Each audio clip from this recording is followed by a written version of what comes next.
The moment Louise Beckett stepped through the door of the Garrett ranch house and opened her mouth to speak, something extraordinary happened that stopped every rehearsed word clean dead in her throat.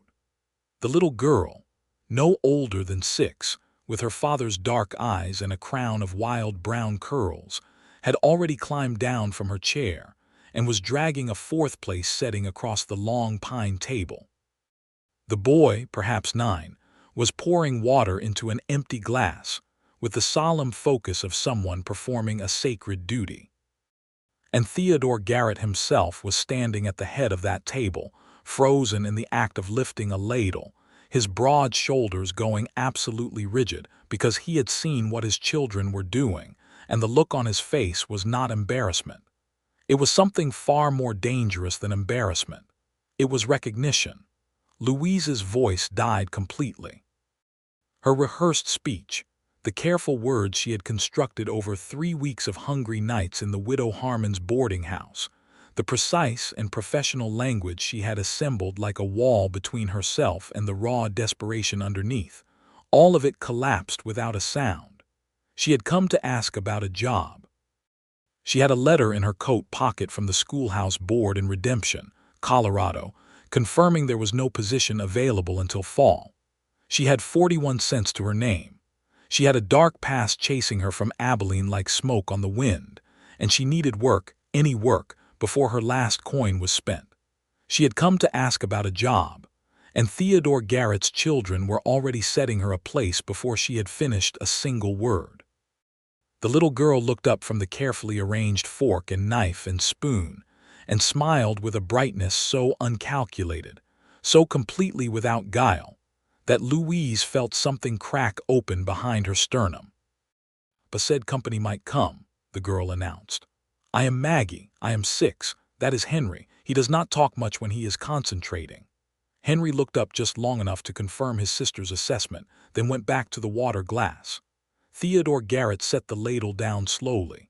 He was a tall man, lean in the way that came from actual labor rather than youth, somewhere in his mid-30s, with a jaw that looked like it had been cut from the same red Colorado rock that framed his property.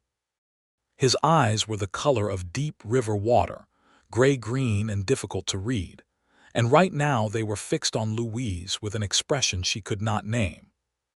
"Yes," he said, and his voice was low and careful in the way of a man who had learned the hard way that words cost something. "I apologize for them. They have a habit of do not apologize," Louise heard herself say, and the firmness in her own voice surprised her. "Please." A silence settled over the room that was somehow not uncomfortable. The fire popped in the stone hearth. Outside, the November wind rolled down from the mountains and pressed against the window glass with a sound like quiet insistence. Then Maggie tugged Louise's coat sleeve. "The soup is going to get cold," the little girl said, as though this solved everything. And that was how it started.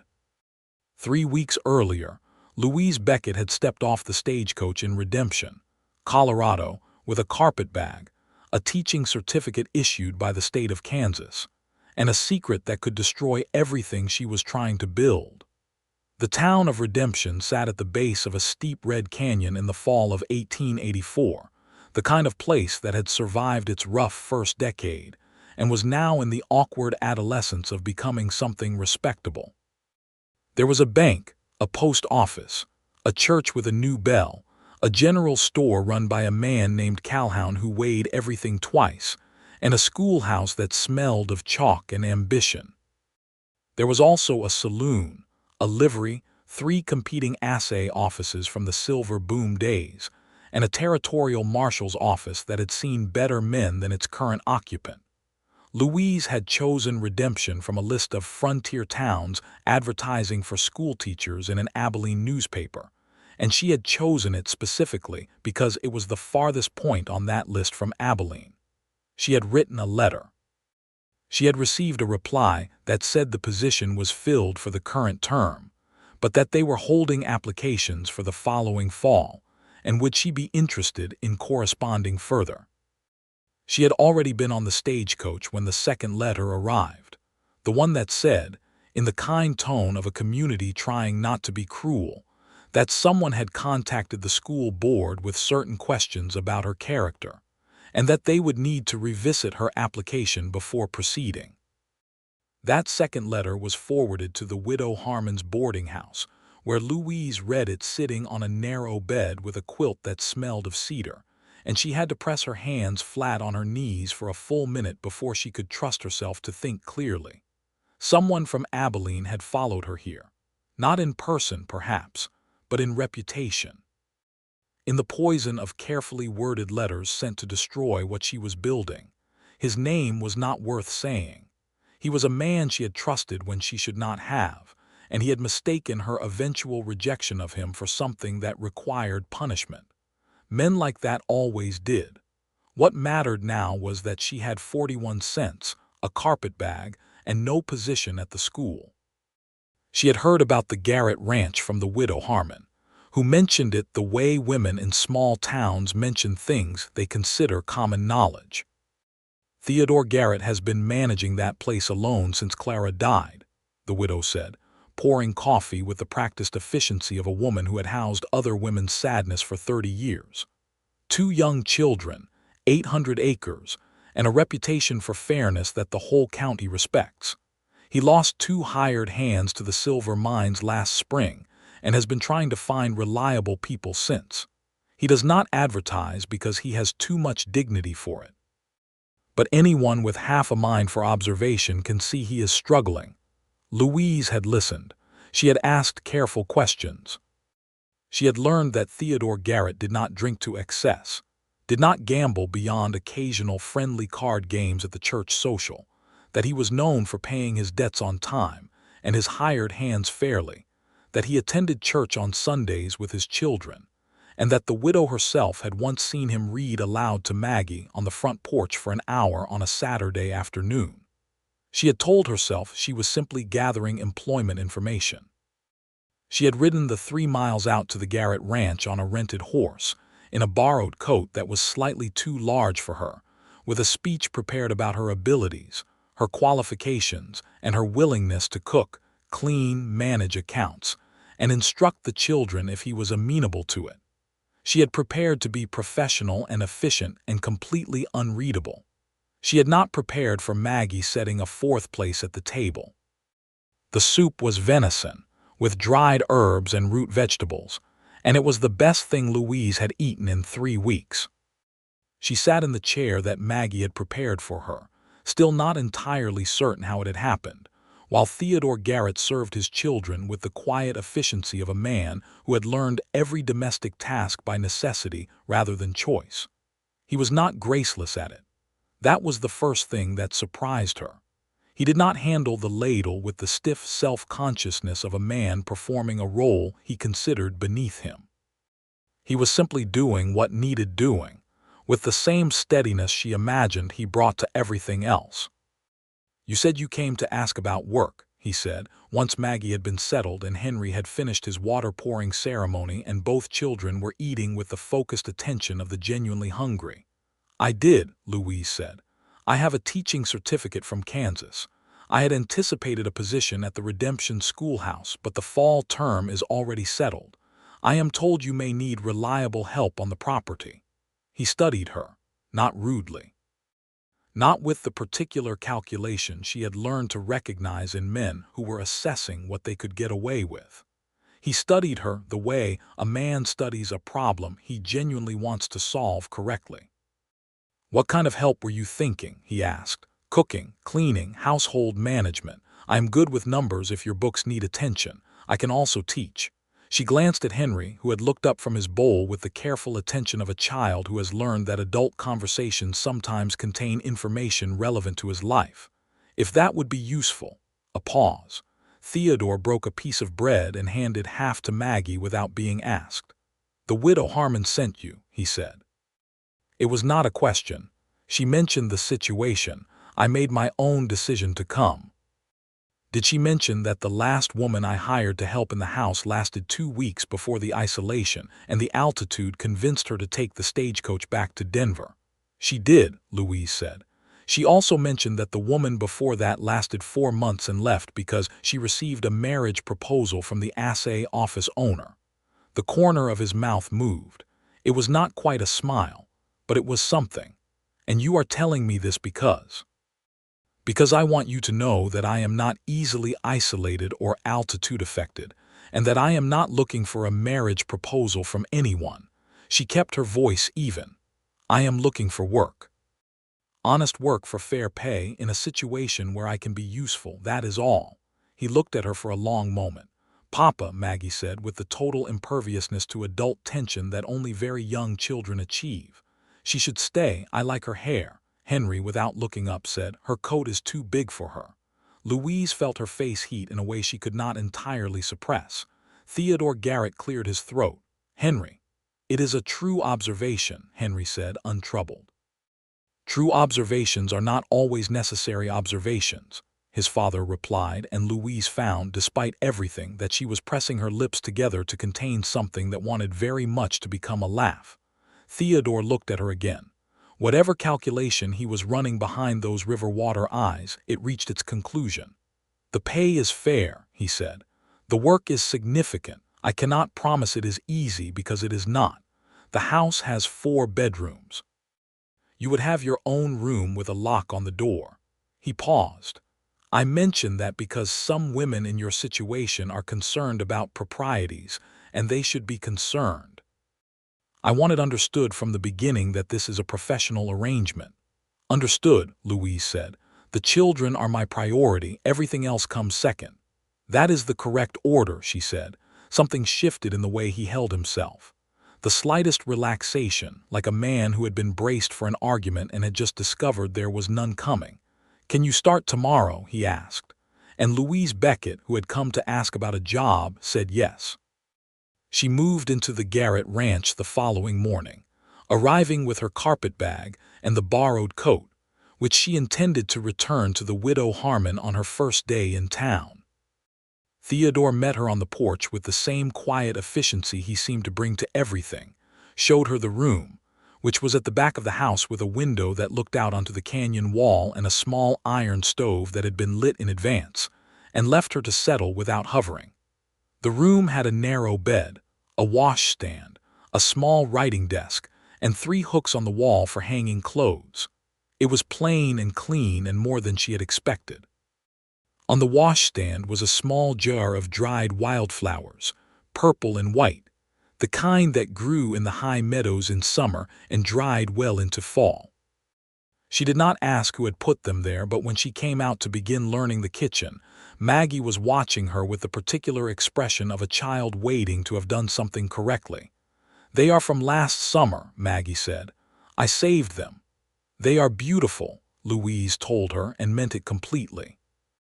The kitchen was large and well-equipped by frontier standards, with a good cast iron stove, deep shelves of preserved goods, a cellar door in the floor, and a window over the wash basin that looked out onto the yard where a barn stood 60 feet away and beyond it, the beginning of the fenced pasture where a small herd of cattle moved in the cold morning light.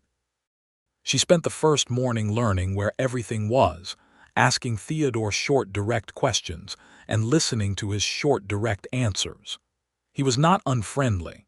He was simply economical with himself, as though he had spent so long being careful with his words that economy had become instinct. By noon she had made a soup from the cellar stores, baked a pan of corn bread, and discovered that the household accounts, which were recorded in a ledger on the shelf in the main room, were accurate but inefficiently organized. She did not mention this on the first day. There would be time. Henry came in from the barn at noon and ate with the focused seriousness of a boy who had work to return to. He was 9 years old, she learned, and he had already absorbed the shape of his father's quiet industriousness. He was not unfriendly either. He was simply watchful in the way of a child who has been responsible for paying attention to things that mattered. You make corn bread differently than Mrs. Henderson did, he said, of the woman who had worked at the ranch before the last one. Do you like it? Louise asked. He chewed thoughtfully. Yes, he said. High praise from Henry Garrett, she would discover, was always delivered in exactly that register. Maggie, by contrast, conducted a thorough and enthusiastic investigation of Louise across the entire first day, appearing at regular intervals with questions that ranged from whether she had ever seen a bear, to what her favorite color was, to whether she thought horses understood English, to a detailed inquiry about a scar on Louise's left hand that Maggie had noticed during the bread making, and would not let alone until she had been told the story. "I was 8 years old and I was trying to open a tin with a knife I was not old enough to use," Louise told her. Maggie considered this. "Did you get in trouble?" "Considerable trouble, yes." "Did you cry?" "Only after, when the danger of looking brave had passed." Maggie found this extraordinarily satisfying and reported it to Henry at the supper table as though it was significant news. Theodore, who was within clear earshot during this entire exchange, said nothing. But when Louise glanced at him during the retelling, she found him watching her with that unreadable expression again. And this time she thought she detected, beneath all that careful quiet, something that might have been warmth. She told herself it was the fire from the hearth. It was not the fire from the hearth.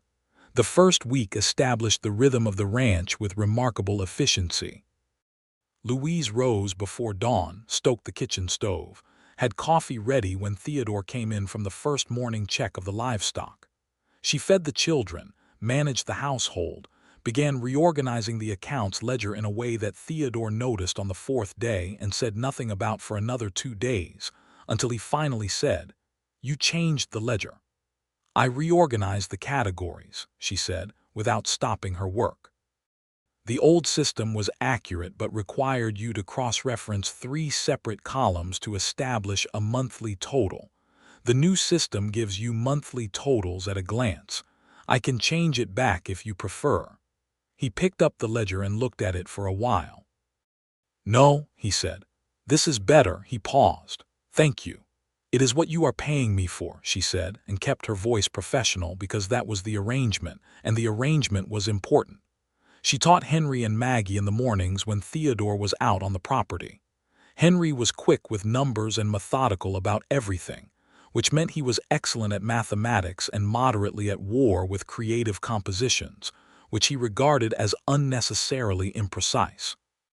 Maggie was a startlingly gifted reader who approached every text as a potential source of dramatic performance and had already memorized 3 poems by heart, which she recited at meals with considerable theatrical emphasis. By the end of the first week, Louise had found her footing in the household in a way that felt both natural and dangerous, because naturalness in a situation like this was something she could not afford to trust. She knew what could happen when things felt natural and right. She knew how quickly the ground could shift. She had trusted the natural and right feeling before, in Abilene, and it had cost her everything she had spent years building. She wrote no letters back to Abilene. She had no one left there worth writing to. What she had instead was this: a kitchen that smelled of bread, a child who asked her questions about bears, a boy who offered one-word compliments like precious coins, and a man who moved through his own home with the careful restraint of someone who had built high walls around himself and was not certain what would happen to him if those walls were breached. It was on the 9th day that she first understood the shape of Theodore Garrett's grief. She had come in from the cold late afternoon, having walked to the fence line to bring Henry his scarf, which he had forgotten in his usual Henry fashion of prioritizing function over comfort. Theodore was in the main room, which was not unusual. He was standing in front of the mantelpiece, which was. He was holding a small framed photograph, looking at it with an expression on his face that was so naked and unguarded that Louise stopped in the doorway, certain she had walked into something private. He heard her. He looked up. He did not hide the photograph, did not shift into any defensive posture. He simply looked at her for a moment, and then he held the photograph slightly toward her as though offering an explanation. "Clara," he said, "my wife. She died 2 years ago this month. A fever. It came fast." Louise came slowly into the room and looked at the photograph. The woman in it was dark-haired and fine-featured, with a smile that suggested she had been in the middle of laughing when the picture was taken. She looked kind. She looked like someone who would have set an extra place at the table.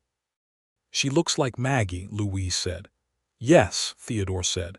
"Maggie does not remember her very well. Henry does. He does not talk about it."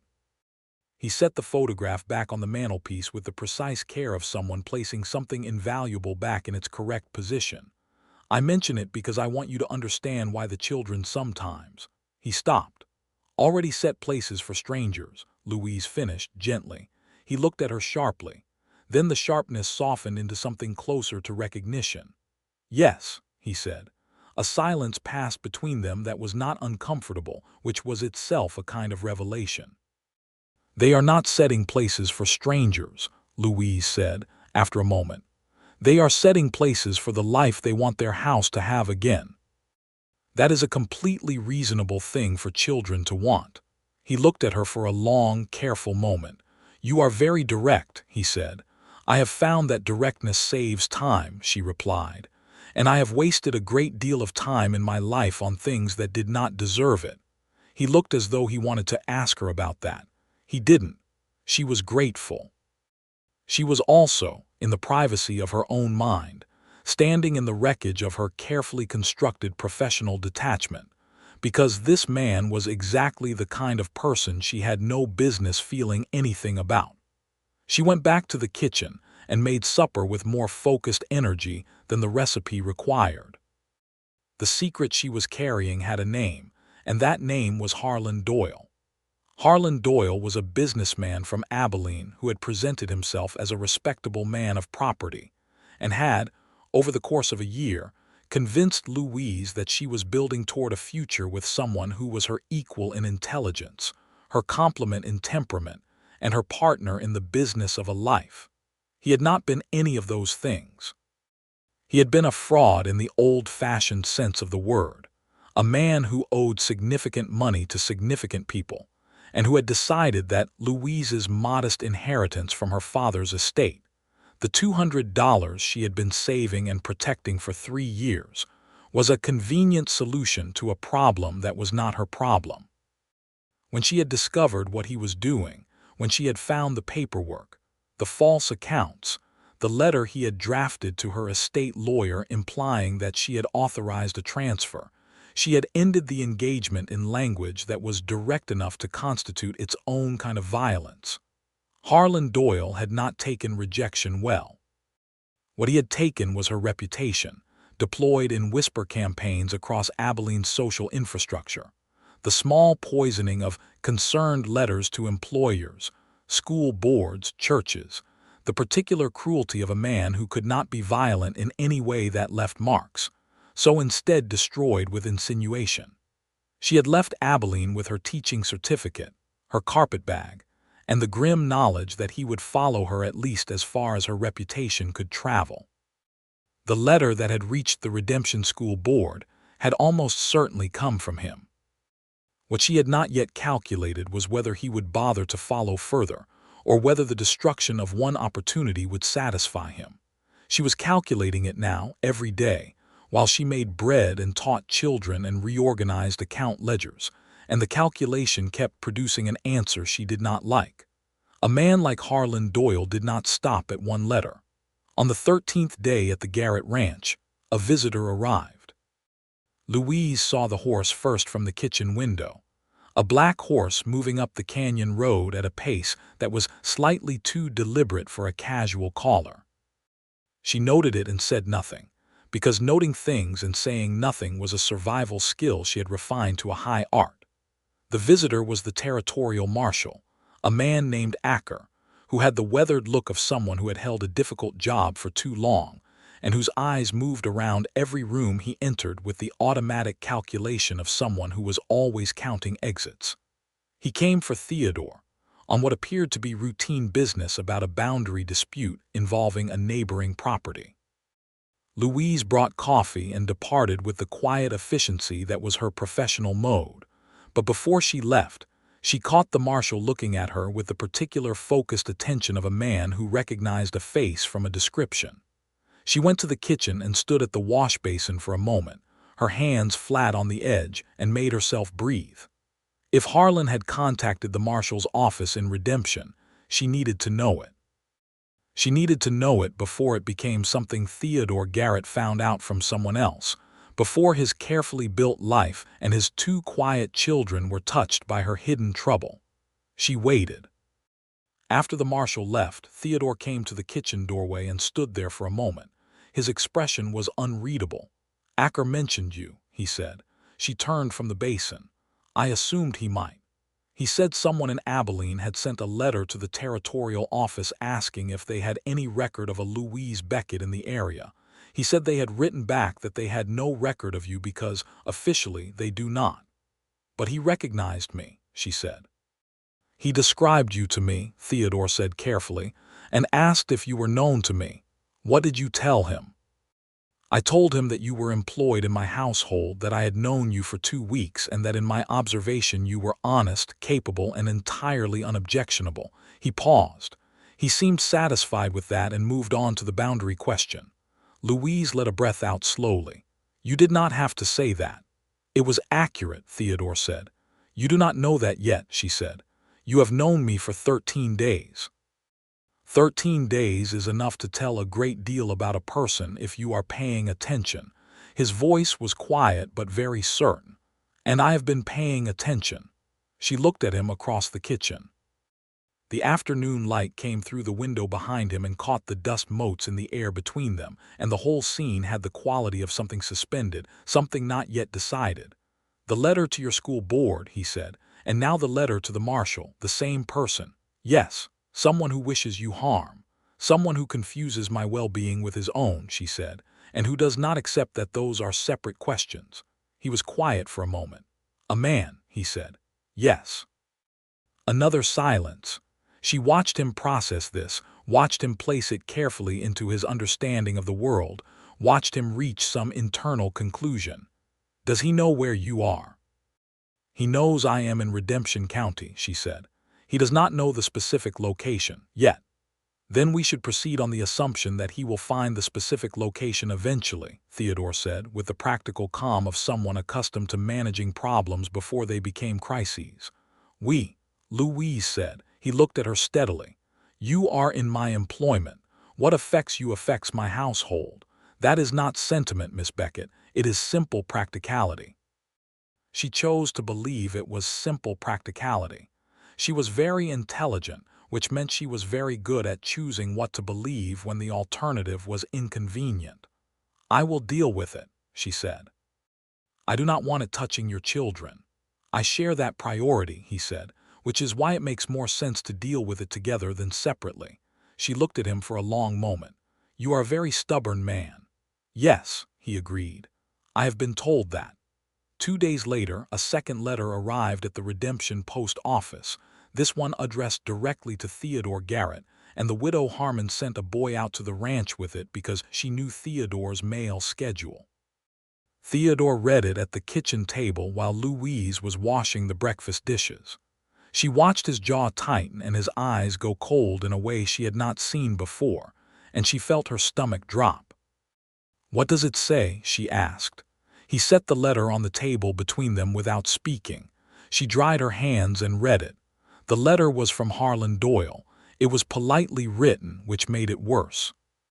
It expressed concern for Theodore's well-being as an employer, informed him that Louise Beckett had a documented history of financial impropriety, emotional instability, and moral unreliability, and suggested, in the language of a man who understood precisely how much damage could be done with careful phrasing, that a man with young children and a significant property should carefully consider his current domestic arrangements. Louise read it twice. Then she set it down. "The financial impropriety is a fabrication," she said. "He attempted to access my father's estate money through falsified authorization. When I discovered it and ended our engagement, he reversed the accusation and applied it to me. I have the original documents in my carpetbag." She went and got them. She set them on the table beside his letter. Bank records. The original falsified authorization in Harlan's hand. A letter from her father's estate lawyer confirming the attempted fraud and its cessation. Theodore looked at the documents for a long time. "Why did you not show these to the school board?" he asked. I sent them a letter describing the situation, she said. The school board had already received 2 letters from him before mine arrived. I have found that the first story told is the story believed, regardless of the evidence that follows. He looked up at her. I believe the evidence, he said simply. She had not expected that. She had prepared for doubt, for carefully worded skepticism, for the particular exhaustion of having to prove herself again. She had not prepared for the immediate, unqualified certainty in Theodore Garrett's voice. She had to look away for a moment out the window at the canyon wall and the sky above it. "He will write again," she said, "or he will come himself." "Let him come," Theodore said. There was something in the way he said it that was not bravado. It was simpler than bravado. It was the voice of a man who had managed 800 acres alone for 2 years, who had negotiated with difficult men and difficult weather and the 1,000 sharp-edged practicalities of frontier life, and who was entirely unimpressed by the idea of a fraudulent businessman from Abilene. "I do not want you to take on my trouble," Louise said. "You are not imposing it," he said. "He is bringing it here." The distinction matters. She looked at him again. His face was as composed as ever, but there was something underneath the composure that she was only beginning to learn to read, a current of deep and genuine feeling that ran below the surface of his restraint like a river under ice. She thought about Clara on the mantelpiece, laughing in a photograph, and she thought about what it might have cost this man to put all that feeling away somewhere safe and keep it there for 2 years. She thought about Maggie's face when she had set that 4th place at the table. "Thank you," Louise said, and she meant it in all the ways she could not yet say out loud. November deepened. The high passes received their first heavy snow, and the canyon road became a serious undertaking for any horse, which meant redemption felt further away, and the ranch felt more complete in itself, more self-contained, a world with its own weather and its own logic.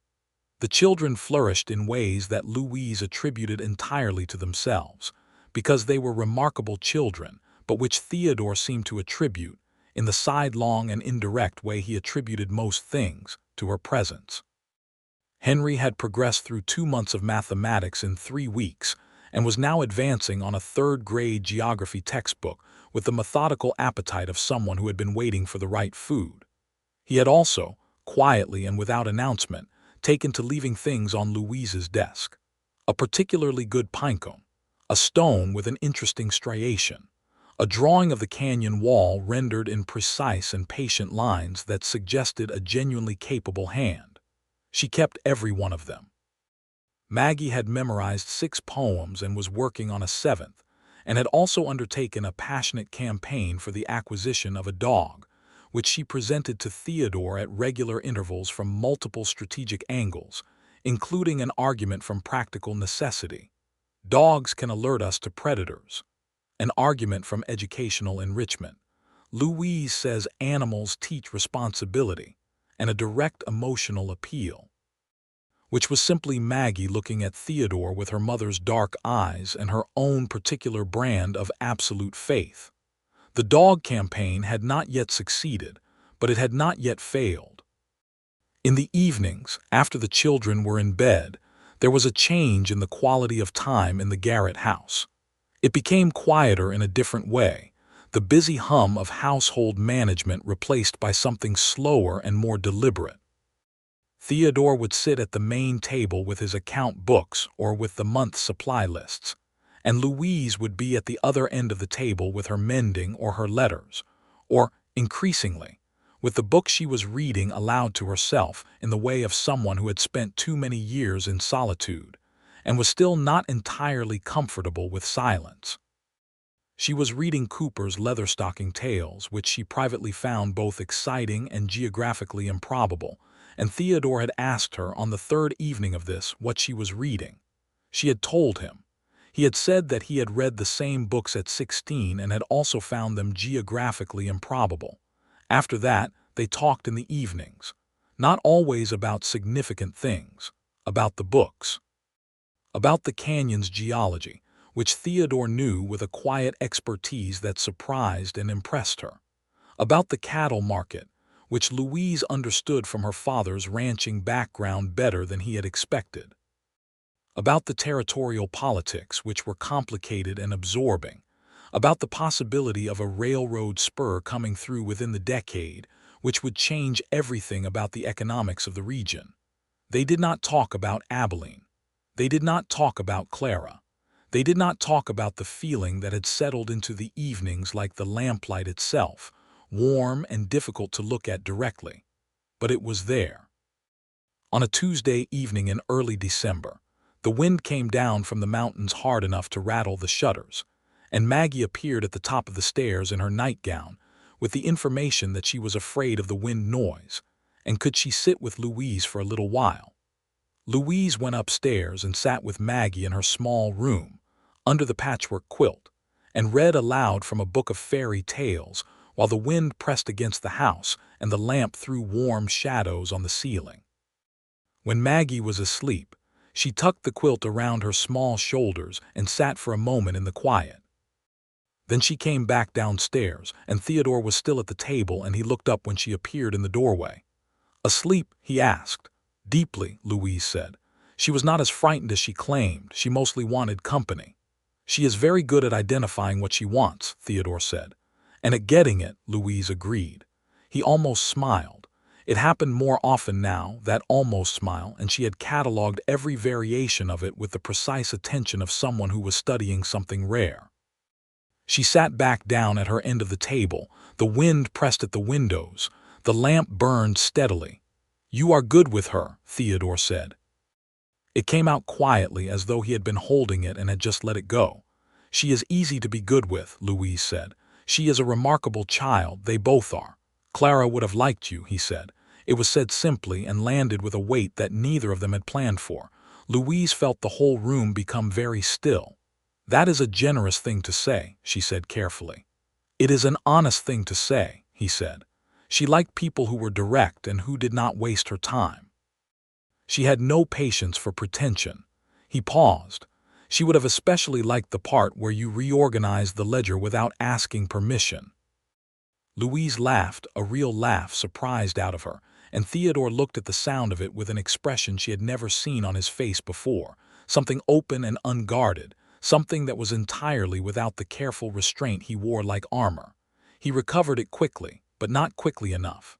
"I will say good night," Louise said, because she needed to leave this room before the warmth of it undid her. She stood up and gathered her book. "Good night, Theodore."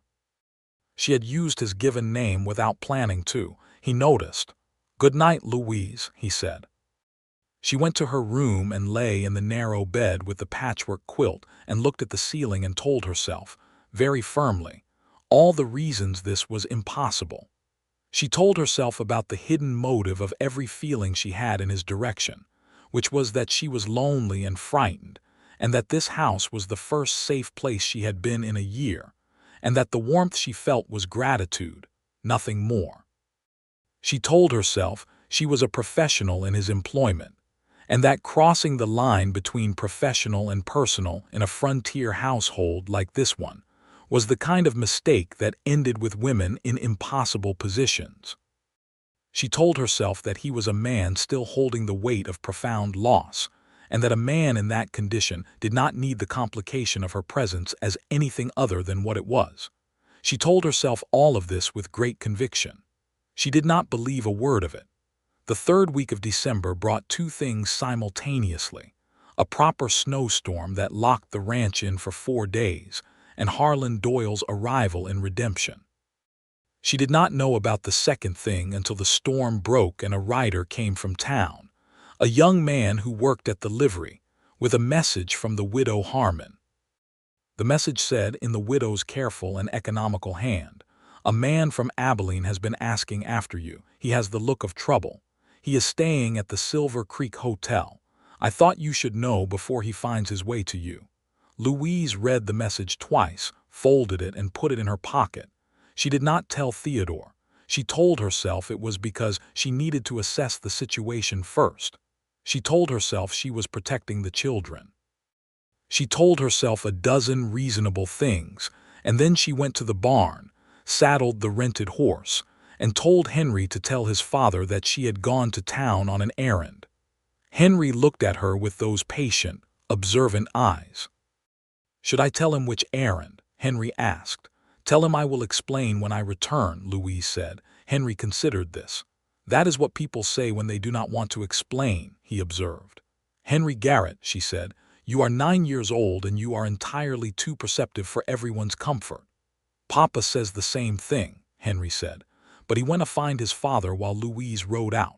She made it to the canyon road before she heard Theodore's horse behind her. She pulled up and turned in the saddle, and he was coming at a canter that suggested Henry had delivered the message with more detail than instructed.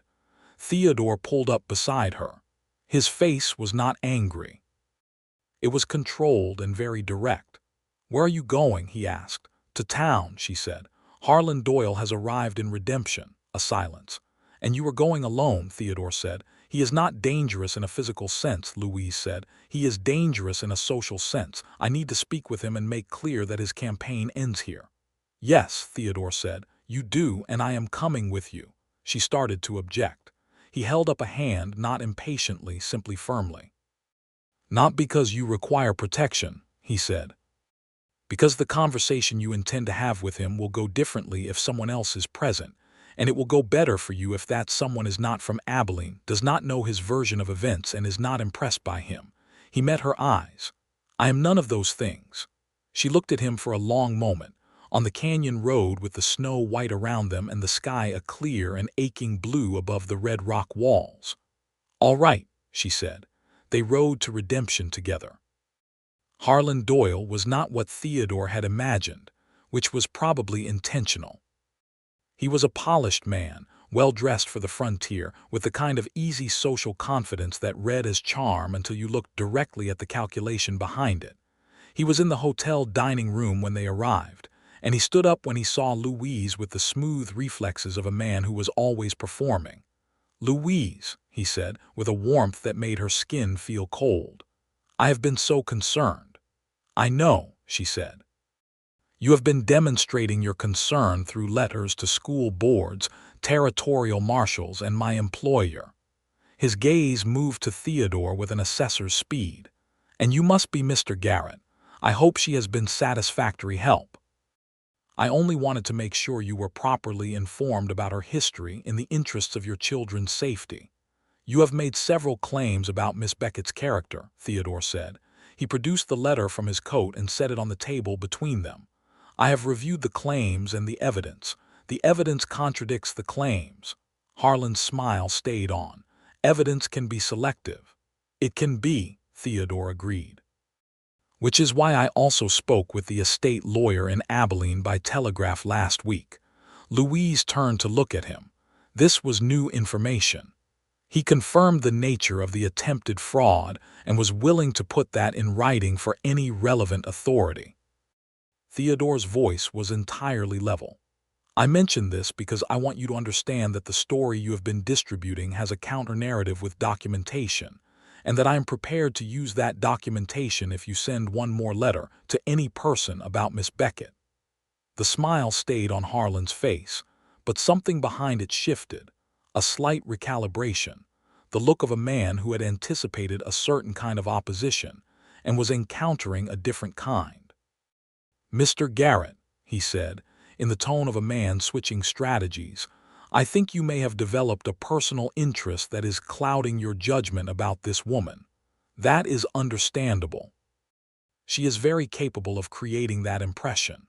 Theodore looked at him for a moment.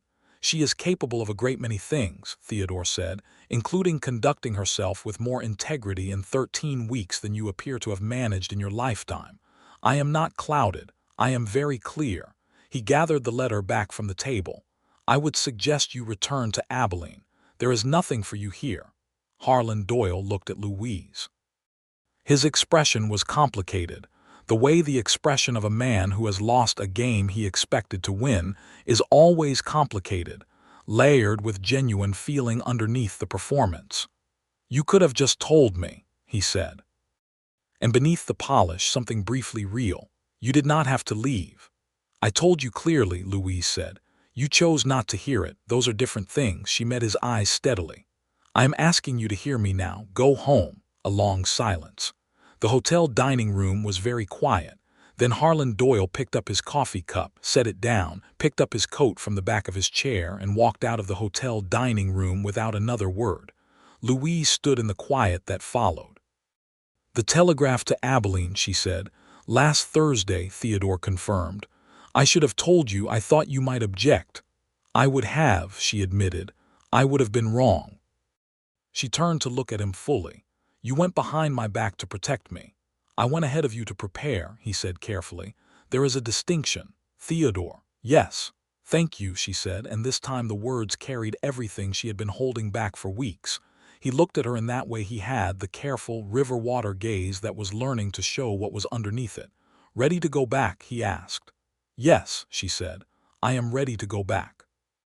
They rode back to the ranch in the early afternoon light, through the snow-bright canyon, and said very little, because very little needed saying, and what did need saying was not yet the right moment for it. But something had changed between the hotel and the canyon, and they both knew it. Christmas came to the Garrett ranch with the particular magic that children generate around celebrations entirely regardless of circumstances. Maggie had been planning it since the first week of December, a campaign that involved the decoration of every available surface with pinecone arrangements and dried berry wreaths that she and Louise made together on cold afternoons at the kitchen table. Henry contributed a careful paper chain that he measured to exact length with a ruler and hung with geometric precision.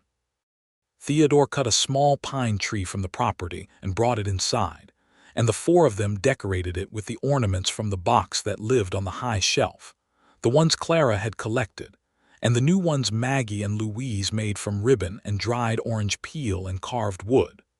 Louise had written a letter to a shop in Denver in late November and had received a small package by the time the canyon road cleared. Henry received a compass, which produced the closest thing to visible delight she had ever seen on his face.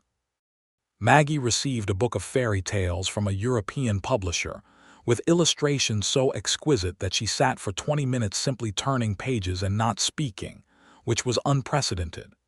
Theodore received a new ledger, bound in dark green leather, with his initials pressed into the cover.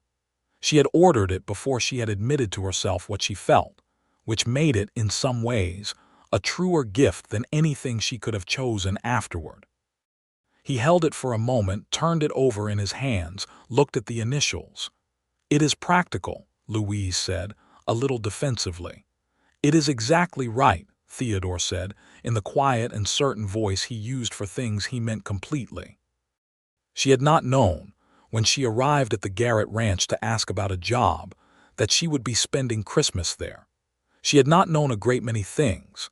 She had not known that she would find in two children the particular comfort of being needed clearly and without complication. She had not known that she would find in a quiet widower the most interesting and challenging mind she had encountered in years. She had not known that the feeling of safety she had stopped believing in would come back to her in a kitchen that smelled of bread, on a property bounded by Red Canyon walls, and a sky that in Colorado was a different blue than anywhere else she had ever been. She was only now beginning to understand what she did not know, and the understanding had the feeling of something enormous. It was the second week of January when the situation came to its necessary crisis. Theodore found her in the kitchen one evening, later than usual after he had put the children to bed. He came and stood in the doorway, and his expression was the most unguarded she had ever seen it. "I need to say something," he said. "Say it," she said. Her hands stilled on the dish she was drying. "I have been thinking about what this arrangement is," he said, "and what I would like it to be, and whether those are the same thing." The kitchen was very quiet. The stove ticked as the heat shifted in it. "Those are two separate questions," she said. "Yes," he agreed. "The first question, this arrangement is professional, fair, and useful to both of us. You are the best thing that has happened to the running of this household in 2 years. The children are flourishing. The accounts are in better order than they have been since Clara managed them. You are, by any professional measure, exactly what we needed. And the second question, she said. The second question, he said, is that I have found myself increasingly thinking about things that are not professional. About what you said about the school board and about the sound of your laugh and about the fact that you kept every single thing Henry left on your desk. I have been trying for 6 weeks to put these thoughts back in a reasonable place, and I find that they do not stay. She set the dish down. She turned to face him fully. I am not Abilene, he said. I am not going to make assumptions or move faster than you want or treat your past as something to be used against you. But I cannot continue to be in this house with you every day and pretend that I do not have feelings that are considerable and that I do not know what to do with. She looked at him standing in the kitchen doorway, this careful and complicated and honest man who had read her documents without doubt, who had sent a telegraph to Abilene on a Thursday without mentioning it, who had told Henry that true observations were not always necessary, who had given half his bread to Maggie without being asked, who had put Clara's photograph on the mantelpiece and kept it there because his children needed to see it. She thought about every reason this was impossible. She found quite suddenly that she could not remember why she had considered them compelling. Theodore, she said. Yes. I have not been able to stay on my side of the table for the last 6 weeks, she said. Not emotionally. I have been trying very hard, but I am telling you now that I have failed consistently. He went very still. I am frightened, she continued. I want to be entirely honest about that. I have trusted my own judgment before, and it was catastrophically wrong, and the consequences followed me 800 miles. That is not a small thing to recover from. No, he said, it is not. And I am aware that I am in your employment, which creates a situation that requires very careful consideration about power and choice, and whether what I feel is what it appears to be. I am aware of that as well, he said. I have considered it. And I think, he said slowly, that you are the most genuinely equal-minded person I have had a conversation with since Clara died. I do not experience what I feel for you as an employer's feeling for an employee. I experience it as one person's feeling for another person who is entirely remarkable. He paused. But I recognize that my experience of it does not settle the question. You need to settle it for yourself. She looked at him for a long, careful moment. I would like to try, she said, not to rush, not to pretend the complications do not exist, but to try honestly and see what this is. He let out a breath that had been held for a long time. Yes, he said, that is all I am asking. She crossed the kitchen. She did not know exactly what she intended to do when she got there, but when she was standing in front of him, she simply put her hand against his face, and he turned his cheek into it with the instinctive trust of a man who had not been touched gently in 2 years.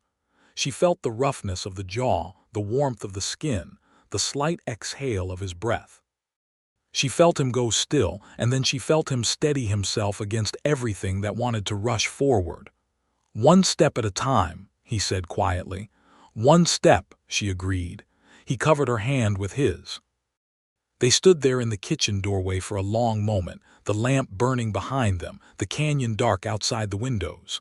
Then Maggie's voice came from upstairs, bright and entirely alert, requesting water which was transparently not about water. They both laughed, the same laugh at the same moment. Louise took her hand back. Theodore called up that he was coming. She went back to the dishes with warmth blooming from the center of her chest outward, and she let herself feel it this time instead of arguing it away. February in the canyon was the hardest month, the one where winter stopped being scenic and started being relentless. The cold was deep and daily, the snowfall intermittent but significant, and the ranch operated in a compressed and intense rhythm of keeping things alive: the cattle, the horses, the pipes, the stove, each other. Louise discovered in February that Theodore Garrett had been telling her only the functional truth when he said the work was significant.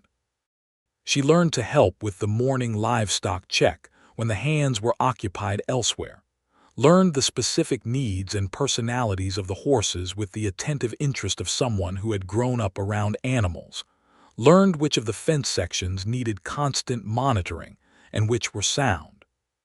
She was not a ranch hand, and she did not pretend to be, but she was capable and willing, and she learned fast. Theodore taught her without condescension, which she noted and appreciated more than she could say. He taught her the way he taught Henry, with patient explanation and the underlying assumption that she was capable of understanding, because she was. In February, they also arrived at something that was not yet a courtship in any formal sense but was unmistakably more than professional. Conversations in the evenings that were increasingly personal. A touch on the arm when one of them passed the other in the narrow kitchen. The particular intimacy of two people in a cold house who have chosen, without formal announcement, to be warm toward each other.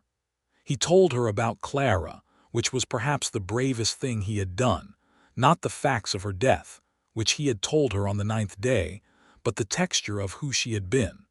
The way she had argued with him about everything and been right more than half the time. The way she had made this house into something that still carried her imprint in the arrangement of certain objects, in Maggie's face, in the preserved garden beds along the south wall, waiting under the snow for spring. She would want you to be happy, Louise said carefully, because she was aware of the weight of this territory. She would be annoyed with me for taking 2 years, he said, and there was sadness in it and genuine warmth too, the complicated mixture of someone who has loved and lost and is only now beginning to believe in the possibility of something new. She told him about her father, who had ranched in western Kansas and taught her the value of direct speech and clean accounts, and had died of a stroke when she was 22, leaving her the estate money she had guarded and the teaching certification she had worked for, and a name that had meant something in that county. She told him about the years between her father's death and Abilene, teaching at a Kansas schoolhouse, building a reputation she was proud of, making a life that was genuinely hers. She told him about Harlan with less anger than she expected, because from this vantage point, with the February light coming through the window and Theodore's steady presence across the table, the damage Harlan had done felt smaller than the distance she had traveled since. He did not break you, Theodore said, which was not what she had expected anyone to say. He came close, she said, but he did not, Theodore said. You came 800 miles and organized my ledger and taught my son geography and told me that true observations are not always necessary. A slight almost smile. That is not a broken person. She felt the warmth of it all the way down. You are remarkably good at saying the right thing, she said. I am remarkably bad at saying things quickly, he countered. I am apparently acceptable if you give me sufficient time. She laughed. He watched her laugh with the expression she had catalogued and had run out of room to contain, the open and unguarded look that was only about her. Spring came to the Garrett ranch with the particular violence of high-altitude seasonal change, the snow going fast once it decided to go, the creek running hard, the frozen ground returning to mud before hardening again into something workable. The preserved garden beds Clara had planted along the south wall began to show green edges, and Maggie inspected them daily with the proprietary focus of a person managing an investment. Louise planted new herbs along the kitchen side of the garden, practical things, rosemary, sage, thyme, a small section of mint that would undoubtedly escape its boundaries and claim territory by summer. Theodore watched her on her knees in the garden dirt with the sleeves of her dress pushed up and her hair coming loose from its pins, and he came and crouched beside her without being asked and held the loose soil in the trench while she set the starts in place. It was the most domestic and ordinary thing. It was also, she thought, the most quietly happy she had felt in years. Henry appeared with a bucket of water, delivered without comment, and disappeared back to his work. Maggie appeared shortly after with the announcement that she had named the herbs after characters in the fairy tale book, which meant there was now a sage plant called Rapunzel and a rosemary plant called the Witch, which Maggie found entirely appropriate because rosemary smelled suspicious. Louise and Theodore looked at each other over the garden bed and both broke into laughter at the same moment, and it happened more easily now. The shared laughter, the shared glance, the shorthand of two people who had learned each other. On an evening in early April, Theodore asked her to walk with him to the canyon edge after supper, the lookout point where the red rock fell away to the valley below, and the sky was enormous in every direction. She went with him. The evening was warm for April, the first real warmth of the year, and the valley below held the last of the sunset light in tones of copper and rose. They stood at the edge for a while without speaking, and then Theodore turned to face her. "I have been trying to figure out the right way to say this," he said, "and I have been trying for approximately 2 months, which should tell you something about the insufficiency of my approach." She waited.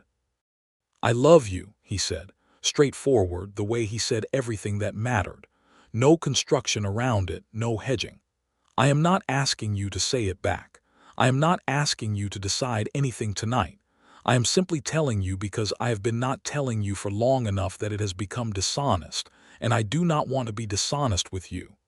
Louise looked at this man against the Colorado sky. She thought about everything she had told herself in January, about why this was impossible, about fear and judgment, and the darkness of her recent past. She thought about the 4 months since she had arrived at this ranch to ask about a job and found a place already set for her before she had finished speaking. She thought about the herbs in the garden and the children asleep in the house behind them and the ledger in green leather with his initials pressed into the cover.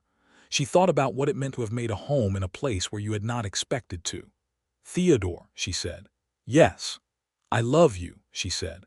"I have for quite some time. I have been managing it as a complication, which I now recognize was both exhausting and unnecessary." He looked at her. The open, unguarded expression, fully present now, no longer retrieved and put away. "A complication," he said. "The best kind," she said. He reached out and took her hand, the same hand she had pressed against his face in January, and held it in both of his, and they stood at the canyon edge watching the last of the light leave the valley, and it was entirely sufficient. He kissed her for the first time there, on the canyon overlook, with the April evening around them, and it was exactly what a first kiss between two very careful people who have spent months learning each other ought to be, which is to say that it was certain and unhurried and entirely worth the wait. The question of the professional arrangement required some practical reconfiguration, which they addressed with the directness that had characterized their relationship from the beginning.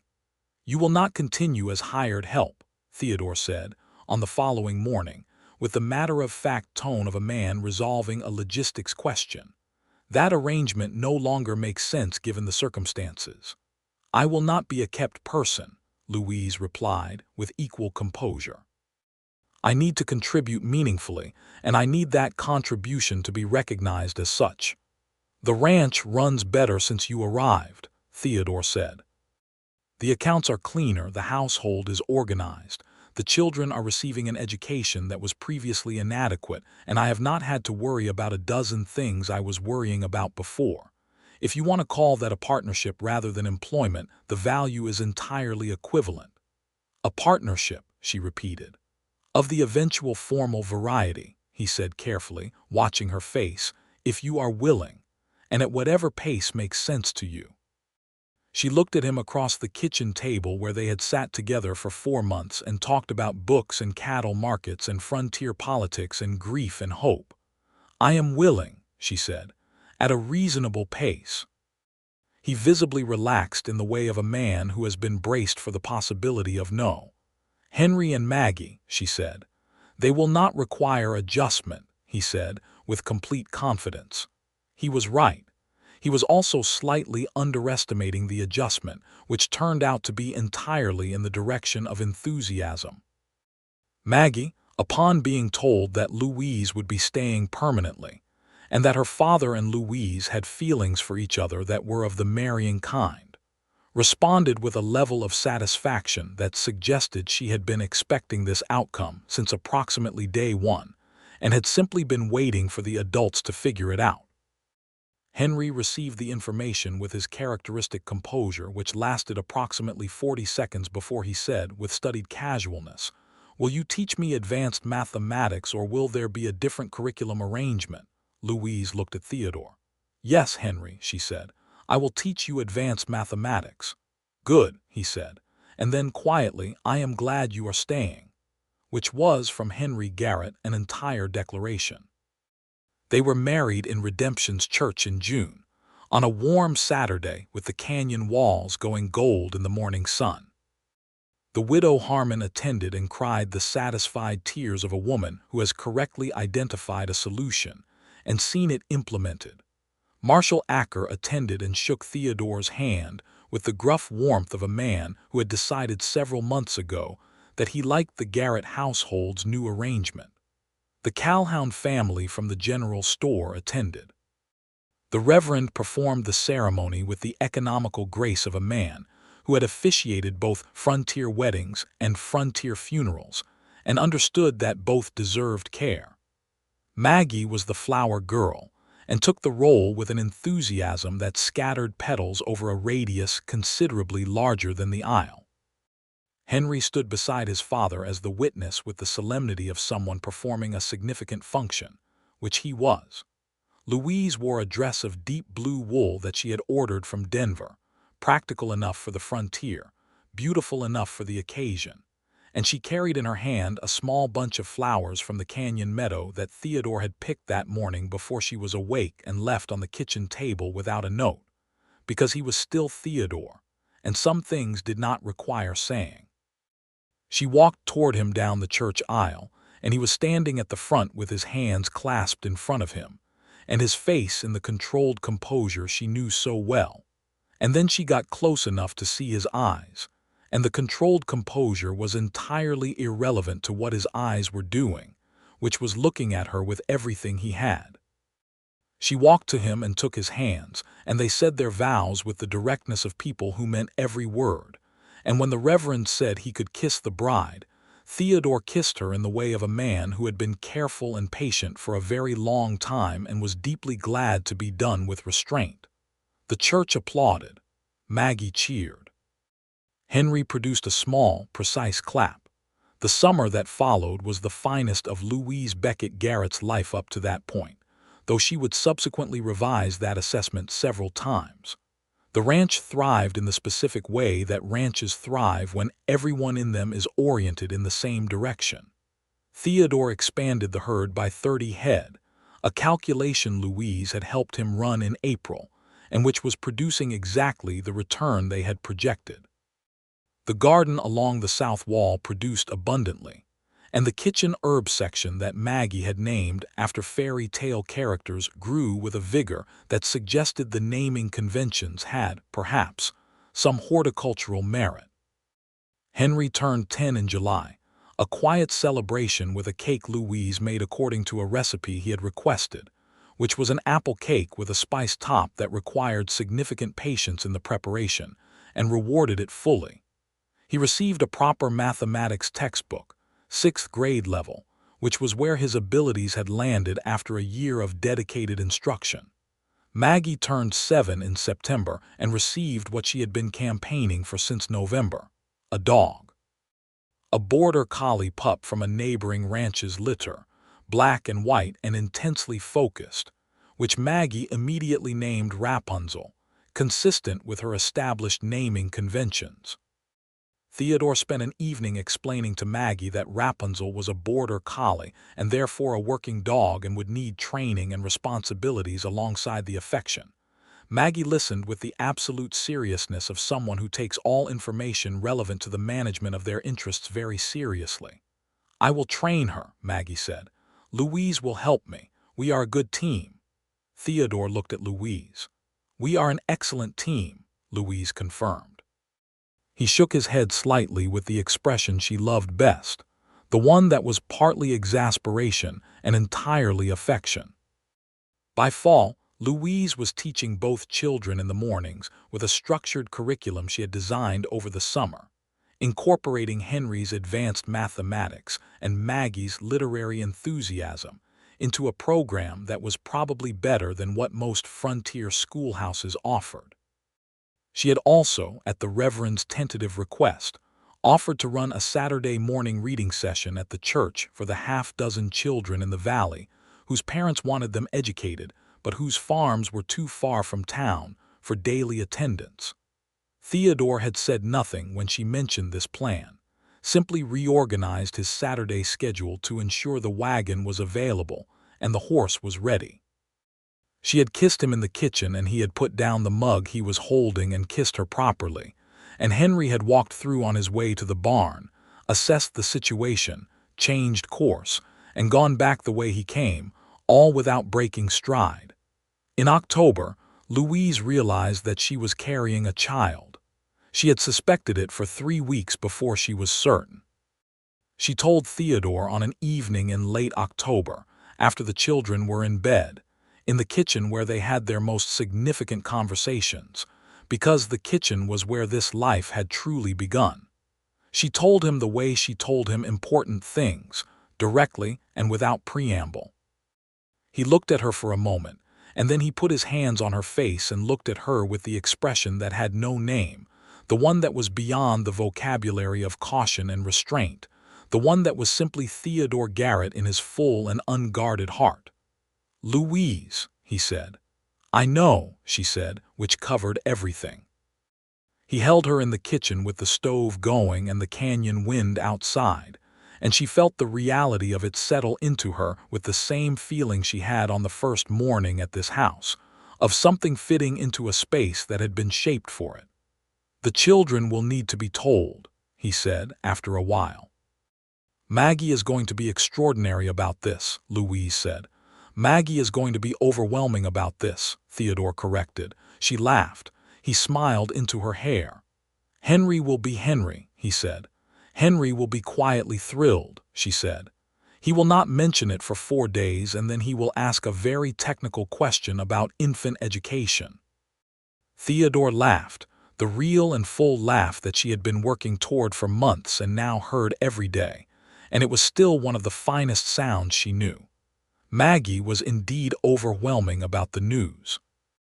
She received it at breakfast on a Sunday morning and immediately constructed a complete plan for the baby's nursery, name selection, educational program, and relationship with Rapunzel, which she presented over the next several days with the thoroughness of a prepared case. Henry waited 4 days and then asked whether Louise planned to adapt her current teaching schedule following the birth or whether she intended to bring the infant into the classroom arrangement from an early age, which she found so specifically Henry that she sat down and explained the full plan to him with the seriousness the question deserved. "Good," Henry said when she was done. "I wanted to know if I needed to adjust my own study schedule to accommodate a different level of instruction time." "Henry," Louise said, "I am going to be your instructor regardless of what else is happening, because you are precisely the kind of student that a teacher does not step back from." He looked at her with a composed expression that meant he was moved. "Thank you," he said.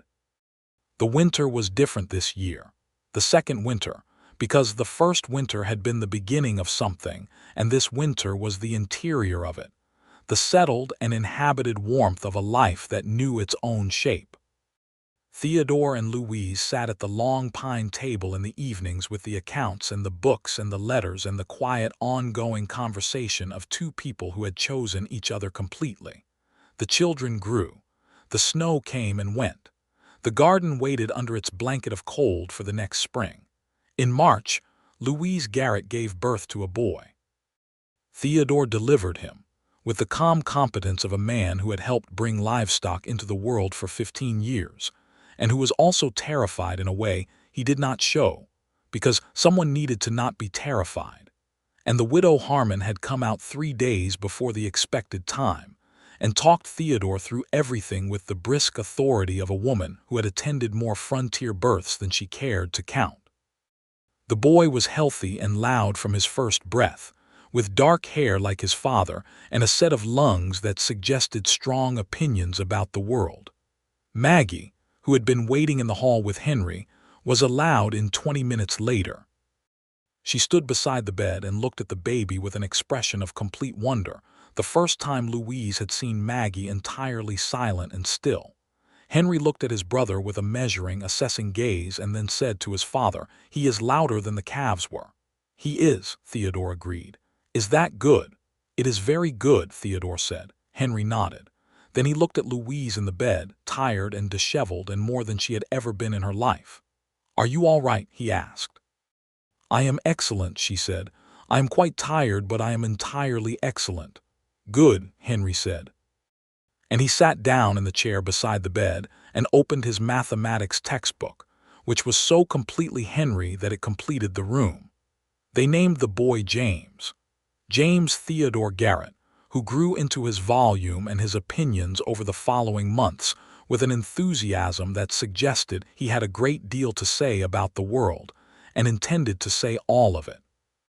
James Theodore Garrett was 14 months old when Louise discovered that the school board in Redemption had, over the course of the winter, undergone a significant change in membership.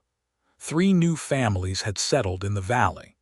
The Reverend had become increasingly involved in the board's deliberations. And the new board, reviewing the historical record, had written her a letter. The letter was a formal offer of the schoolteacher position in Redemption, beginning in the fall, with an expression of regret for the handling of her original application and a clear statement that the previous concerns had been investigated and found to be without merit. She read the letter at the kitchen table on a Tuesday morning and then sat with it for a while. Theodore was out on the South Range. She could hear James in the next room, where Maggie was conducting his morning education, which mostly consisted of Maggie reading to him in dramatic voices and James responding with the attentive sounds of a person who finds everything interesting. Henry came in for water, looked at the letter in her hand, looked at her face. "Good letter or difficult letter?" he asked. "Both," she said. "The school board in town has offered me the teaching position." Henry considered this. "Will you take it?" "I do not know yet," she said honestly. "It is a significant decision." He poured his water. He was 11 now, tall for his age, with his father's composure and a mathematical mind that was genuinely extraordinary. He was going to need more than she could give him eventually, more than the frontier could give him, and she and Theodore had already begun the careful long-horizon discussion of what Henry's future education might look like. "If you take it," Henry said, "will the morning lessons stop?" "No," she said. "The morning lessons continue regardless. You and Maggie and James are my students." The town position would be afternoons, 3 days a week. He nodded. "Then it seems like the right decision," he said, in the tone of someone settling a logical problem. "You are a very good teacher. More students seems correct." She looked at this boy, this careful and extraordinary boy she had come to love in the specific and encompassing way of a mother, though she had come to it sideways, through a carpetbag and a borrowed coat and a fourth-place setting on a pine table. "Thank you, Henry," she said.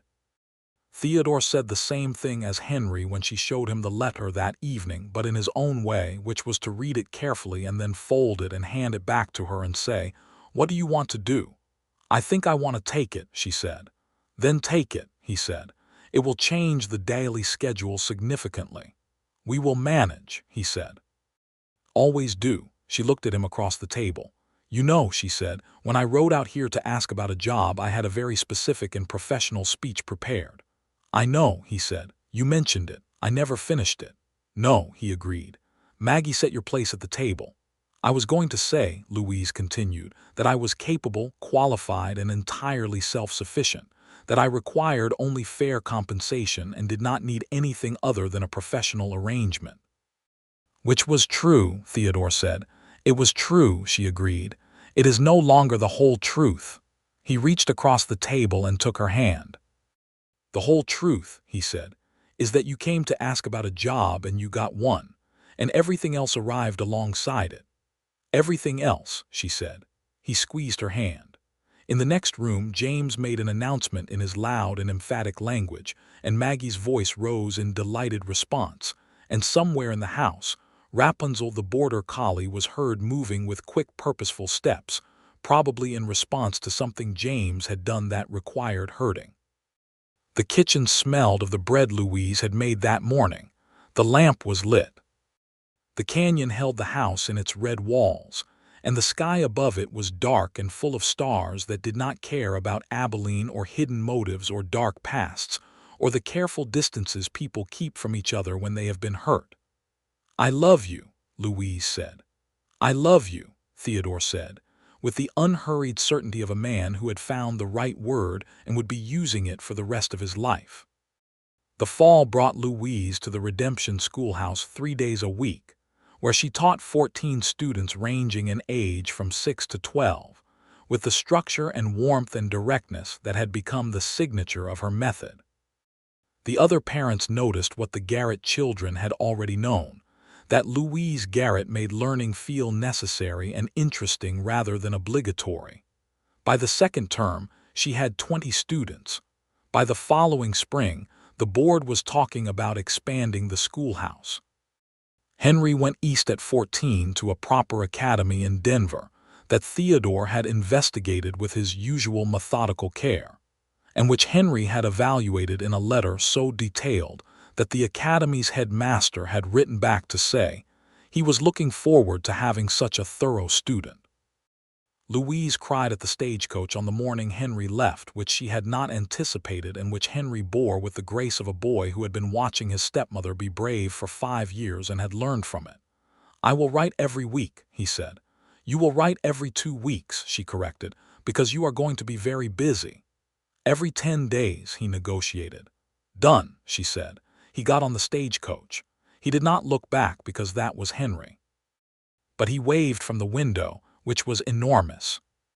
Maggie turned 12 the year Henry left for Denver and expressed no inclination toward the quiet interior life her brother preferred, instead announcing that she intended to manage the ranch accounts when she was old enough, because she had watched Louise do them for 6 years, and it looked like the right use of a person's mind.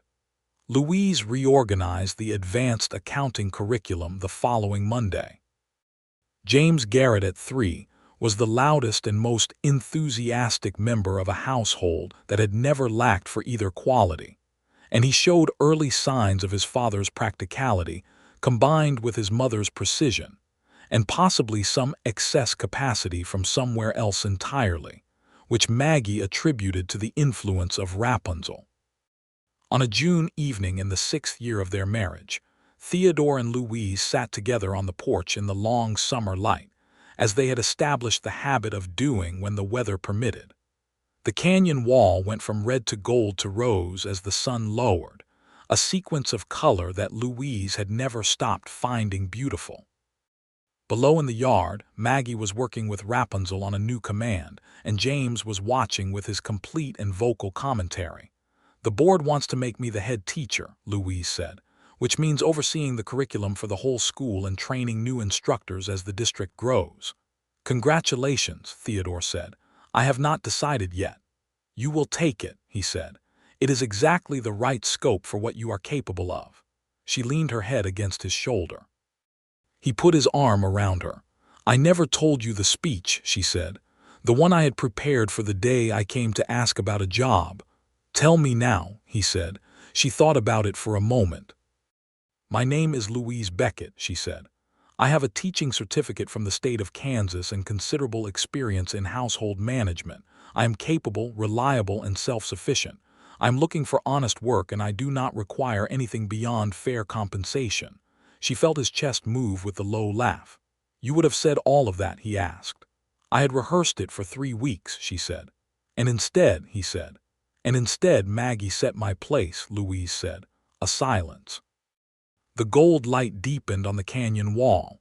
"She always knows things first," Theodore said. "She gets it from her mother," Louise said. "Clara must have been extraordinary." "She was," he said.